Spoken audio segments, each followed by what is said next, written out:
ప్రభుత్వాలు అది ఏ ప్రభుత్వమైనా కావచ్చు, ప్రభుత్వంలో బాగా డబ్బులు ఉన్న వాళ్ళు ఉన్నారు, మందిని దోచుకున్న వాళ్ళే ఉన్నారు, అప్పుడైనా ఇప్పుడైనా దోచుకున్న వాళ్ళే ఉన్నారు. అందుకని వాళ్ళు విద్య ఎవరికి రావాలనుకుంటారంటే డబ్బులు ఉన్న వాళ్ళకే రావాలి, పేదోనికి డబ్బులు రావద్దు. ఒక పద్ధతి ప్రకారం ప్రభుత్వము, మన ప్రొఫెసర్ తిరుమల గారికి తెలుసు, education for masses, education for classes. డబ్బులను కోటి, డబ్బులను కోటి. పబ్లిక్ స్కూల్ గవర్నమెంట్ పెట్టింది, హైదరాబాద్ పబ్లిక్ స్కూల్ మిత్రులు ఇక్కడ కూర్చున్నారు, అది డబ్బులు ఉన్న కోసమే ప్రభుత్వం పెట్టిందే ఒకప్పుడు. సరే, ఇప్పుడు ఆ ప్రభుత్వం పేరుతో ప్రైవేట్ చేతులకు పోయింది, అంత దొంగల చేతులకు పోయింది హైదరాబాద్ పబ్లిక్ స్కూల్. అట్లే యూనివర్సిటీస్ కూడా జేఎన్యూకి ఒక రకమైన గ్రాంట్స్, ఉస్మానియాకి ఒక రకమైన గ్రాంట్స్. అప్పుడు యూనివర్సిటీల్లో కూడా తేడాలు, మళ్ళీ డబ్బులు వాళ్ళే అక్కడ పోతారు, తక్కిన వాళ్ళు పోరు. ఇది ప్రభుత్వం ఒక పద్ధతి ప్రకారం పేదోనికి విద్య రావద్దు. ఎందుకంటే విద్య వస్తే ప్రభుత్వం దృష్టిలో ప్రజలకు విద్య వస్తే శాంతి భద్రతలకు విఘాతం కలుగుతుంది. ప్రశ్నిస్తాడు కదా, నువ్వు తప్పు చేస్తున్నావు, నువ్వు తప్పు చేస్తున్నావు, నువ్వు తప్పు చేస్తున్నావు. ఒకవేళ విద్య వచ్చినా కూడా వాడు మందు కొట్టాలి, జర్దా తినాలి, గుట్కా తినాలి, మత్తులు ఉండాలి, సావాలి.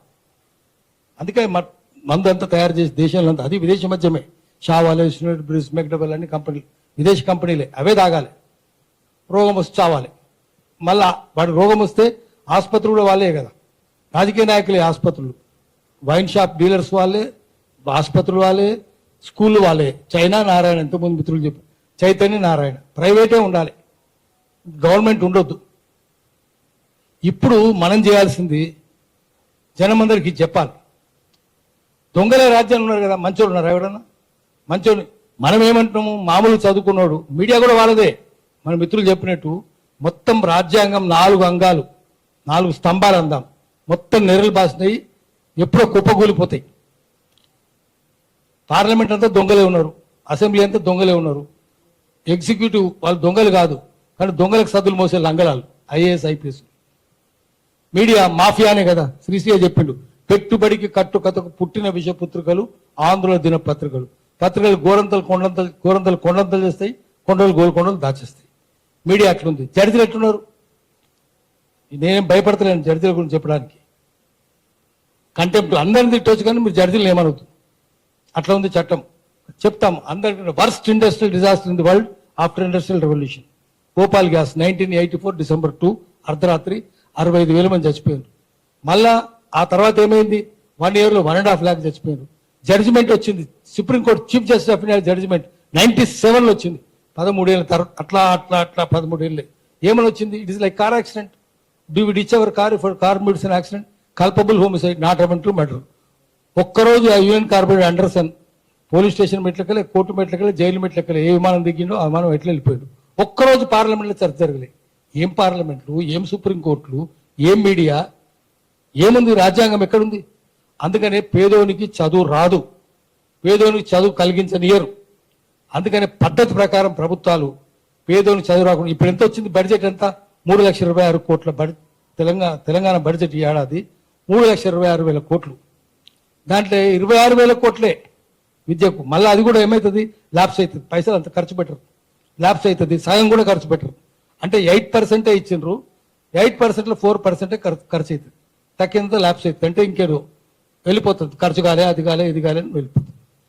అసలు ఎడ్యుకేషన్కు సపరేట్ సబ్ ప్లాన్ ఉండాలి. మనం పరిష్కారం కూడా చెప్పాలి. సబ్ ప్లాన్ ఉంటే దానికి అప్పుడు అడుగుతాం ఎంత. ఇప్పుడు SC ST సబ్ ప్లాన్ ఉంది, సబ్ ప్లాన్ ఉంటే అడుగుతాం, క్వశ్చన్ చేస్తాం. ల్యాబ్స్ కావడానికి కూడా వీలుండదు. తర్వాత ప్రతి పైసా అకౌంట్ ఉండాలి. అట్లా అకౌంట్ ఎక్కడుంది? ఏమీ లేదు. మొత్తం విద్య నాశనం చేసి పారేస్తుండ్రు. అందుకనే మనం ఇప్పుడు నేను 2 ముక్కలే చెప్పేస్తా.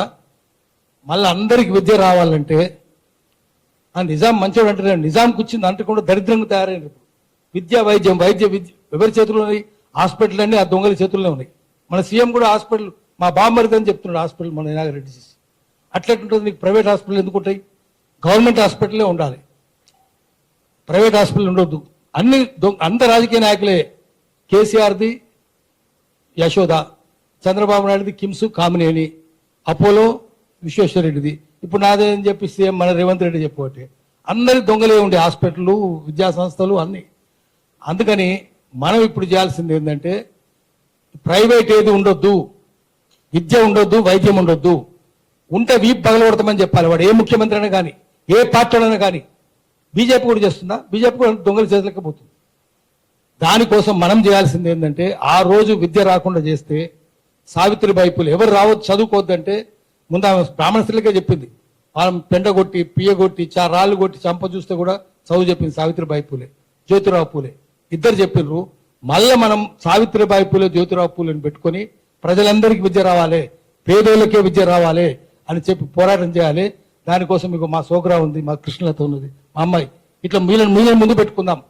వాళ్ళు పెట్టుకొని విద్య చదువు, ఎందుకంటే చదువు వస్తేనే అధికారం రావాలంటే మొట్టమొదట సావిత్రిబాయి పూలే చెప్పింది కూడా ఏంటంటే రాజ్యాధికారం రావాలి. అంబేద్కర్ అన్నాడు పొలిటికల్ పవర్ ఇస్ మాస్టర్ కి అన్నాడు. ఆ మాస్టర్ కి ఎట్లా వస్తుంది? ఫస్ట్ మొట్టమొదటి మెట్టు ఏంటంటే విద్యా సాధికారత, ఎడ్యుకేషన్ ఎంపవర్మెంట్. ఎడ్యుకేషన్ వస్తే ఉద్యోగం వస్తుంది, ఉద్యోగం వస్తే ఆర్థిక సాధికారత వస్తుంది, ఆర్థిక సాధికారత వస్తే గౌరవం వస్తుంది, అప్పుడు సామాజిక సాధికారత వస్తుంది, అప్పుడే రాజ్యాకాంక్ష కలుగుతుంది. రాజ్యాకాంక్ష కలిగినప్పుడే మీకు రాజ్యాధికారం వస్తుంది. ఆ తర్వాత కాన్స్టిట్యూషనల్ పవర్ కూడా రావాలి. అంటే అన్ని రంగాల్లో జ్యుడిషియరీ, ఎగ్జిక్యూటివ్, పార్లమెంటు, మీడియా అన్ని మన చేతుల్లో ఉండాలి. అప్పుడే కాన్స్టిట్యూషనల్ పవర్స్ వస్తుంది.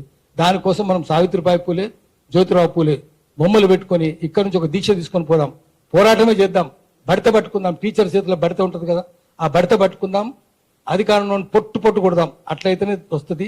దానికోసం ఇన్ని వేల, మొత్తం 39,000 బడులుంటే ప్రభుత్వ పాఠశాలలు, అవి ఇప్పుడు 27,000కు వచ్చినాయి. మళ్ళీ 23-24,000 మూసేస్తారు, 3,000 మిగులుతాయి. ఎట్లా మరి? ఏమవుతారు పిల్లలంతా? ఏమవుతారు? ఆగమవుతారు కదా. ఇంత అన్యాయం చేసే హక్కు మీకు ఎవరిచ్చారు? మీరు చెప్పిరా మీ కాన్స్టిట్యూషన్లో? మీ మేనిఫెస్టోలో పెట్టినరా? మీ మేనిఫెస్టోలో ఏం చెప్పారు? మీరు ఏం చేస్తున్నారు?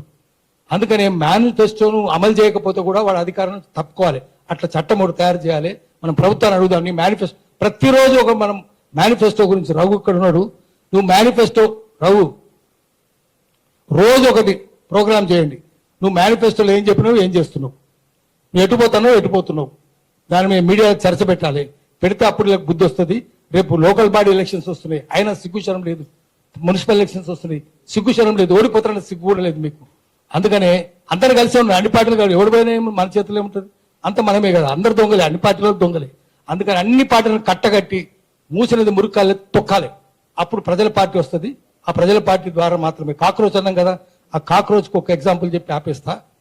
కాక్రోచ్ అనే దానికి ఎంత జ్ఞానం జడ్జి ఎందుకు చెప్పిండో పిచ్చోడు. కానీ కాక్రోచ్ ఏంటంటే మొజాయిక్ ఐసైట్ అంటారు. అంటే ఒక్కొక్క యాంటెనా, ఒక్కొక్క మీసం ఉంటుంది కదా, ఒక్కొక్కటి ఒక అంగామని చూస్తుంది. ఒకటి మీ ఎడమ చేయి చూస్తుంది, ఒకటి కుడి చేయి చూస్తుంది, ఒకటి ముక్కు చూస్తుంది, కన్ను చూస్తుంది. ఆరు ఒక దగ్గర తీసుకొస్తే సమ్యక్ దృష్టి, సమగ్రమైన దృష్టి వస్తుంది. అప్పుడు ఆ కాక్రోచ్ పార్టీ పెట్టినారు. కానీ సమ్యక్ దృష్టి అయితే రావాలి. మనము కాక్రోచ్ పార్టీ కాదు, కానీ ఒక సమగ్రమైన పార్టీ పెట్టాలి. నేను పృథ్వీరాజు ఇక్కడ అందరూ చెప్పేది ఏంటంటే ప్రజల పార్టీ పెట్టండి. ఇవన్నీ దొంగల పార్టీలు ఉన్నాయి. దేశంలో డెమోక్రసీ లేదు, అది ఒప్పుకోవాలి. మనం డెమోక్రసీ అని నా మిత్రుడు అంటాడు, నా శత్రువు అంటాడు. నా శత్రువు డెమోక్రసీ అంటే రూల్ బై పీపుల్, ప్రజల పరిపాలన. నా మిత్రుడు కనుక అంటే నా శత్రువు అంటే వాడు బద్మాష్ గాడు, మిత్రుడు అంటే బేకూఫ్ గాడు. ఈ రెండు లేవు. క్లెప్టోక్రసీ ఉంది. క్లెప్టోక్రసీ అంటే rule by thieves, political science, దొంగల రాజ్యం ఉంది. చోరతంత్రం ఉంది. చోరతంత్రం నుంచి ప్రజాతంత్రం దగ్గర పోవాలంటే, అటువైపు పోవాలంటే ఒక కొత్త రాజకీయ సంస్కృతి రావాలి, రాజకీయ పార్టీ రావాలి. అప్పుడే దేశం బాగుపడుతుంది. దానికోసం ఇక్కడ తీర్మానం నెక్స్ట్ పోదాం, ఏం చేద్దామనేది చూడాలి. అందరం ముందుకు వచ్చి ఒక దగ్గరికి వచ్చి ప్రజాస్వామిక విలువలు, ప్రజాస్వామిక సంస్కృతి కాపాడుకోవడానికి. లేదు, అది లేవు. ప్రజాస్వామిక సంస్కృతి దేశంలో అమెరికాలో కూడా లేదు. అది గ్రేటెస్ట్ డెమోక్రసీ అట, ఇండియా లార్జెస్ట్ డెమోక్రసీ. అక్కడ ఉంది కార్పొరేటోక్రసీ. ఎగ్జాన్ కంపెనీ, జిరాన్ company, Ford Pinto company, Enron company. ఆ దొంగలది. ఇక్కడ కూడా అదే దొంగలది. ఆ దొంగలే వాళ్ళ చెప్పు చేతులు ఉన్న మన రాజకీయ నాయకులు. కాబట్టి విద్య, వైద్యం బాగుపడాలంటే మళ్ళా ప్రజాతంత్రం తీసుకొని రావాలి, చోరతంత్రం తరిమేయాలి.